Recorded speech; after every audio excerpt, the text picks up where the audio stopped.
Good morning and welcome back to my channel. আজকে বৃহস্পতিবার, আমি চায়ের কাপ নিয়ে তোমাদের সাথে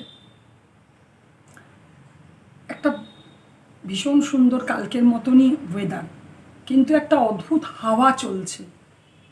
গরমকালে যেরকম লু হাওয়া চলে সেরকম একটা অদ্ভুত হাওয়া। বর্ষাকালে এই সময় এরকম হাওয়া দেখা যায় না, বৃষ্টি দেখা যায় কিন্তু এরকম হাওয়া দেখা যায় না। একটা চারিদিকে সব কিছু উঠছে, একদম প্রচণ্ড হাওয়া চলছে, ভালো লাগছে। বৃষ্টি পড়েনি, হালকা হালকা রোদ উঠছে, মেঘও করছে, আবার রোদ উঠছে, মেঘ উঠছে, কিন্তু ভালোই লাগছে।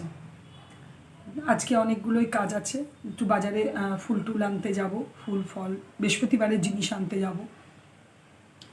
তারপর তোমাদের সাথে আবার সারাদিনের ছোটোখাটো যাই হবে তোমাদের সাথে শেয়ার করব। তাহলে চলো।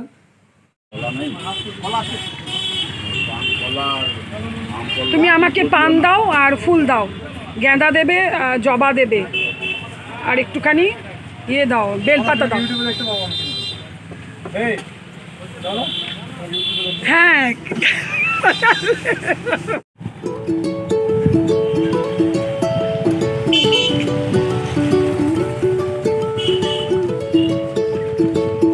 আর এই আম কত করে? এটা ল্যাংড়া, হ্যাঁ এটা 80 বিক্রি হচ্ছে যে ওখানে, আর এইটা হ্যাঁ সব 100। আমার বাজার থেকে এসে সমস্ত কাজ সেরে চান করাও হয়ে গেছে, আর ঠাকুর বৃহস্পতিবারে পুজোর জোগাড় করাও হয়ে গেছে, তোমাদের দেখাচ্ছি চলো।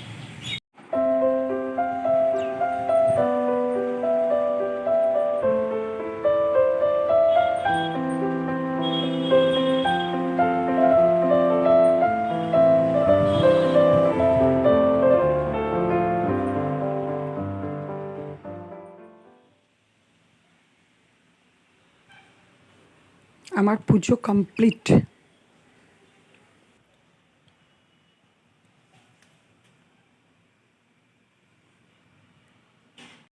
দেখলে তোমরা, আমার পুজো হয়ে গেল আজকে, তবে একটু বেশি দেরি হয়ে গেছে। এবার যাব রান্নাঘরে। আমি রান্নাঘরে এসে গেছি, আজকে অনেক দেরি হয়ে গেছে। কিচ্ছু করব না, শুধু মাছের ঝোল আর ভাত করব। যে মাছ ভেজে নিয়েছি, আলু কেটে নিয়েছি, টমেটো পেঁয়াজ কেটে নিয়েছি, এখানে আদা বেটে নিয়েছি, আর গুঁড়ো মশলা দিয়ে, জিরে গুঁড়ো, ধনে গুঁড়ো, হলুদ, এই গুঁড়ো মশলা দিয়ে করব। আর মাথাটা ভাবছি ঝোলে দেব না, কারণ কাতলা মাছের মাথা তো খুব বড়, মাথাটা একটু বড়, তাই জন্য মাথাটা ভেবেছি যে কালকে কোনো একটা আইটেমে দিয়ে দেবো, ব্যাস। আর এখানে এই যে তেলে জিরে দিয়ে রেখেছি, এবার নর্মাল যেভাবে মাছ ঝোল হয় সেভাবে করে নেব। আমার মশলা আলু কষা হয়ে গেছে, এবার গরম জল দিয়ে দেবো। জলটা ফুটে উঠলে মাছ দিয়ে দেবো, ব্যাস ঝোল রেডি। এই যে আমাদের লাঞ্চ রেডি। Good evening. তবে গুড ইভিনিং অনেকক্ষণই হয়েছে, আমি আমার ছেলে অনেকক্ষণই চা খাওয়া হয়ে গেছে। ঘোষবাবু ডিউটি থেকে এলো, তাই জন্য ঘোষবাবুর জন্য বসালাম চা, মুড়ি দিয়ে এসছি, চা দেব। এই যে চা আমার রেডি হয়ে গেছে। চা খাওয়ার পর থেকেই ভাবছি যে কি করব রাতে রান্না, এই এক রোজ ঝামেলা, সকালে কি করব, বিকেলে কি করব। তো দিনে তো তাও টুকটাক করে মাছ ফাছ দিয়ে চলে যায়, এই রাতটা খুব ঝামেলা আমার ঘরে। রুটি ভাত, ছেলে ভাত খাবে, আমরা রুটি খাবো। তো দেখছি চিন্তা করতে না করতে ঘোষবাবু ঢুকলো, ঘোষবাবু দেখছি হাতে অল্প করে চিকেন নিয়ে ঢুকলো। ভালোই হলো, হ্যাঁ বাবু বলেও ছিল, বাবুকে জিজ্ঞেস করেছিল যে কি খাবি, ও চিকেন নিয়ে ঢুকলো। তো ভাবলাম তাহলে খুব ইজি, কোনো ইনগ্রিডিয়েন্টস লাগে না, খুবই অল্প জিনিস দিয়ে দই চিকেন বানিয়ে ফেলি। তার আগে বলি, এই দই চিকেন রেসিপিটা কিন্তু আমি আমার ছোট জায়ের কাছ থেকে শিখেছি, ওর কাছ থেকে কিন্তু আমার শেখা। দই চিকেনে অবশ্যই দই তো একদম মাস্ট। আর চিকেনটাকে ভালো করে ধুয়ে দই দিয়ে ম্যারিনেট করে রেখেছি, আর সঙ্গে দিয়েছি রসুন বাটা, ব্যাস। এই চিকেনটাতে আদা পড়ে না, পেঁয়াজ পড়বে আর এই রসুন বাটা আর দই দিয়ে চিকেনটাকে মোটামুটি আধা ঘন্টা থেকে 45 মিনিট ম্যারিনেট করে রাখতে হবে। আর একটা বাটির মধ্যে কাশ্মীরি মির্চ আর লাল লঙ্কার গুঁড়ো অল্প করে দিয়ে তার মধ্যে একটু চিনি দিয়ে, একটু মিষ্টি তো দিতেই হবে কেন পুরোটা দইয়ে হবে, এই চিকেনটার মধ্যে কোনো জল পড়বে না, ওটাকে একটু গুলে রাখা আছে। আর পেঁয়াজটাকে ভেজে নেব।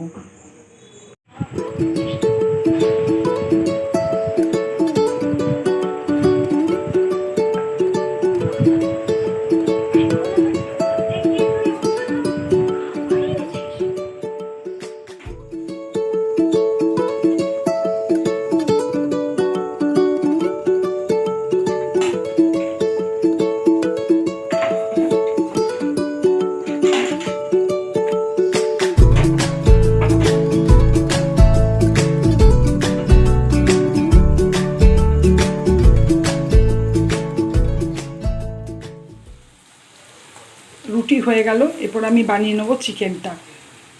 সাদা তেল দিয়েছি কড়াইয়ে, আর বেরেস্তা বানিয়ে নেবো।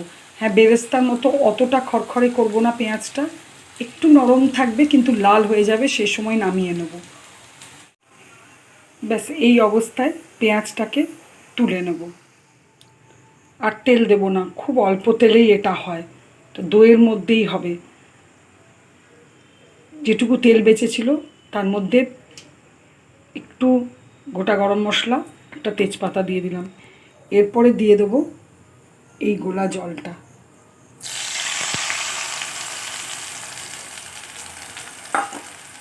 এটা একটু 2 সেকেন্ড ভাজবো।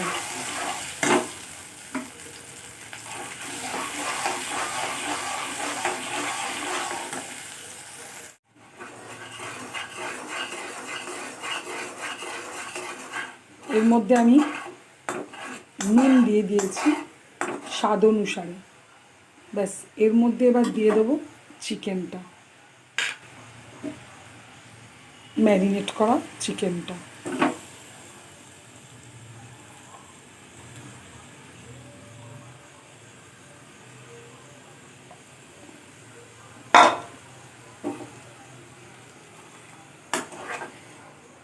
এই জলটাতে আর দইটাতে চিকেনটা পুরো সেদ্ধ হবে।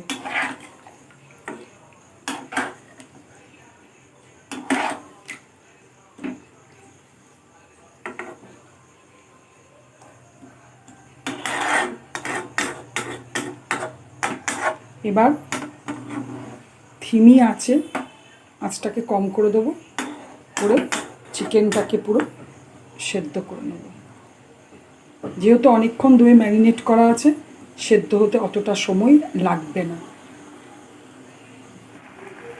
চিকেন মোটামুটি সেদ্ধ হয়ে গেছে, এর মধ্যে দিয়ে দেবো আমি বেরেস্তাটা।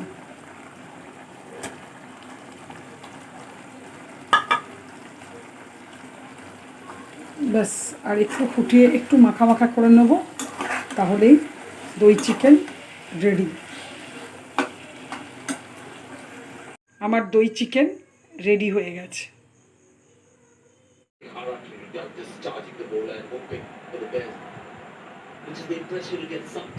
এই হচ্ছে আজকের ডিনার। আমার সমস্ত কাজকর্ম সারা হয়ে গেছে, খাওয়া হয়ে গেছে, এখন অনেকটাই রাত হয়ে গেছে। ভাবলাম ভিডিওটা আজকে এখানেই শেষ করি।